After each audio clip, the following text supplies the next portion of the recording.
अस्सलाम वालेकुम, welcome back to P for progress. आज इस वीडियो में हम लोग रियोलॉजी डिस्कस करने लगे हैं। सिर्फ एक टर्मिनोलॉजी जो है रियोलॉजी, हम उसको डिस्कस करेंगे। ठीक हो गया। सबसे पहले रियोलॉजी जो है ये वर्ड ड्राइव किस लैंग्वेज से हुआ है, तो ये ग्रीक लैंग्वेज से ड्राइव हुआ है। ये ग्रीक वर्ड है रियो, और रियो का मतलब होता है टू फ्लो, और ये फिर हमारे पास logos that's mean study, to study. अब बीइंग अ फार्मासिस्ट हमें डिफरेंट टाइप के लिक्विड्स के साथ डील करना पड़ता है। हम जब मैन्युफैक्चरिंग कर रहे होते हैं तब डील करना पड़ता है, जब हम लोगों ने डिस्पेंस करना होता है। तो अब हमने एक ऐसा प्रोडक्ट बनाना होता है जो कि पेशेंट के लिए हेल्पफुल हो। ठीक है, फॉर एग्ज़ाम्पल हमने एक लोशन बनाया है, ठीक है, और उसकी विस्कोसिटी बहुत ज़्यादा थी। जब एक लोशन की विस्कोसिटी बहुत ज़्यादा होगी तो उसको कंटेनर में से निकालना मुश्किल हो जाएगा, और अगर बहुत कम होगी तो हम लोग थोड़े से स्ट्रेस के साथ, मतलब थोड़ा सा उसे पुश करेंगे तो उसकी वजह से बहुत ज़्यादा लोशन निकल आएगा।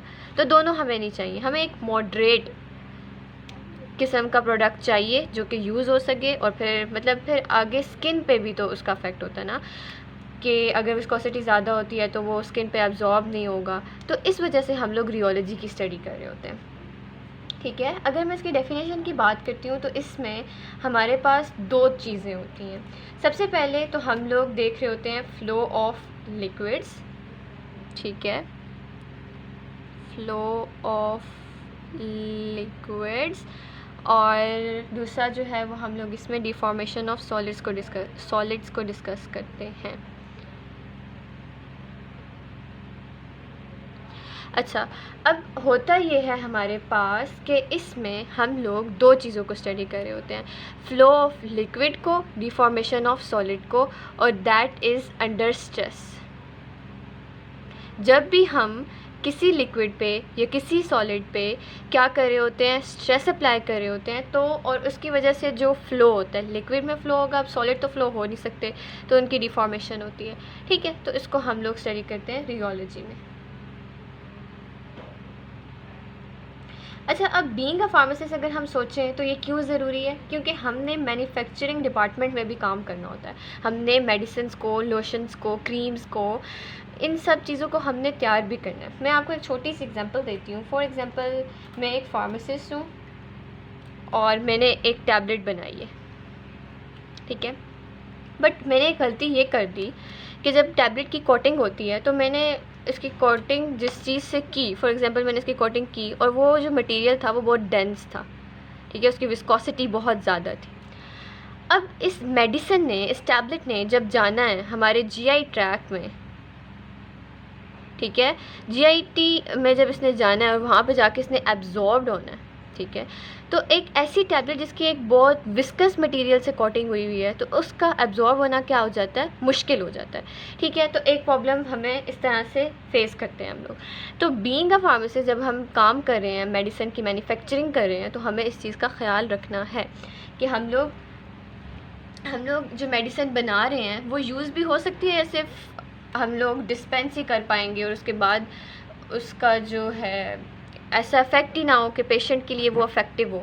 ठीक है, तो उसके बाद फिर एक और चीज़ जो याद रखनी है कि फ़्लो बिहेवियर जो है वो चेंज कैसे होगा, इसमें चेंज कैसे आता है, किसी भी चीज़ के फ़्लो में अगर हमने चेंज आना तो कैसे आएगा। ऑब्वियस ही बात है कि हम लोग अंडर स्ट्रेस स्टडी करें तो हम लोग क्या करेंगे कि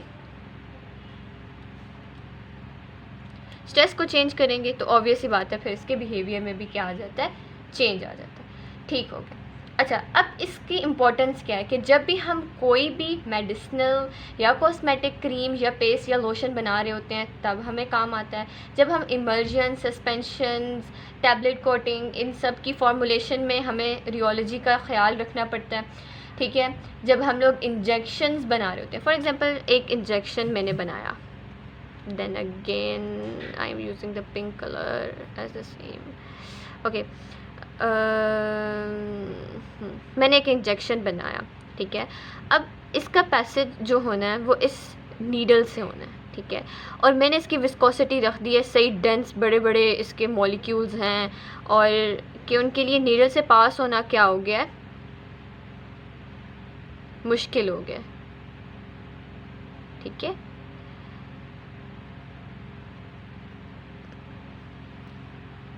तो इसका फ़ायदा होगा हमें? नहीं होगा। हमने एक इंजेक्शन लिया और हमने उसको तैयार किया, लेकिन एक गलती हमारी कि हमने उसकी फ़्लो प्रॉपर्टीज़ की स्टडी नहीं की। हमने ये नहीं देखा कि वो नीडल से गुज़र भी सकता है या नहीं, तो वो हमारे किसी काम का नहीं है। तो इस चीज़ में भी ये हेल्प कर रही हैं। इसके अलावा जब हम कोई पेस्ट बनाते हैं तो ऑब्वियस सी बात है उसको भी हमने ट्यूब से बाहर निकालना है। वो तब तक हमारे इस्तेमाल में नहीं आ सकता जब तक हम लोग जो हैं ट्यूब से बाहर नहीं आएगा वो, ठीक हो गया। तो उस चीज़ का भी फिर हमने इसमें ख़याल रखना होता है। उसके बाद मैन्युफैक्चरिंग में भी जब हम लोग ना किसी प्रोडक्ट को बना रहे होते हैं तो हम लोग डिफरेंट कंटेनर्स यूज़ करते हैं, ठीक है। हमने एक कंटेनर से अपनी मेडिसिन को दूसरे कंटेनर में क्या करना होता है, शिफ्ट करना होता है। तो अब एक ऐसा ही चीज़ जिसकी विस्कोसिटी बहुत ज़्यादा है और उसको शिफ्ट करना मुश्किल है, तो भी हमारे वो किसी काम की नहीं है, हमें मुश्किल होगी। तो मैन्युफैक्चरिंग में भी ये मैटर करती है, वो हो गया।